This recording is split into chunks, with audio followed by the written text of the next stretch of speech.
unang-una, hindi pa ako naniniwala. Sabi ko talaga, trip niyo lang to. Kasi first boyfriend ko si TJ.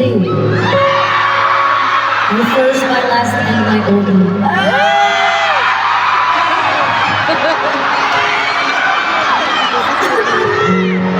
Oo, akala ko trip lang. Sabi ko, pinagtitripan niya ako, no? Kung sino ang unang makapagpasagot sa akin kasi nga, NBSB ako.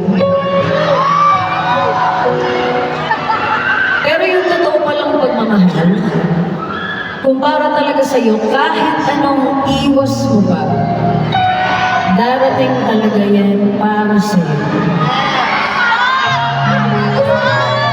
At akala ko nga dati, hanggang ito lang, Lord, okay na ako sa ganitong klaseng tao, sa ganitong lalaki, kasi feeling ko yun lang yung deserve ko. Pero kaya pala, for 23 years, walang dumadating sa akin. Kasi hindi pala yun yung piniprepare ng Panginoon para sa akin. Minsan, we underestimate what God can do in our lives. Na feeling natin ito lang yung deserve natin. Pero meron palang better na para sa'yo.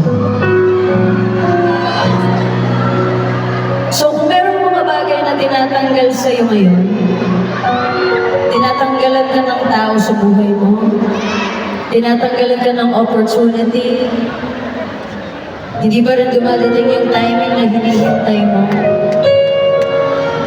Take comfort in knowing na hindi pa yun yung para sa'yo and something better is coming your way. So kung may aalis, let them go.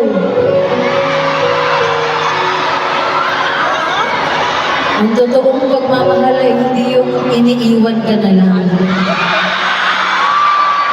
So kung aalis sila, let them go. You deserve a love that stays at pipiliin ka palagi.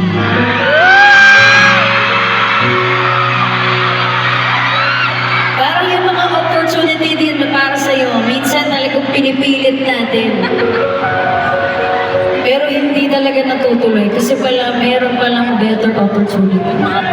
Merong better relationship, merong better timing na para sa'yo.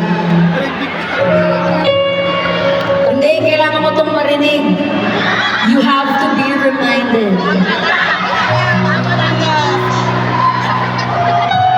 So kung kayo yun, waiting, kung kayo yun na you are in your season of waiting, maniwala kayo na mga bagay na para sa iyo ay darating din sa tamang panahon. If you know this one, I'd appreciate it so much if you're so good.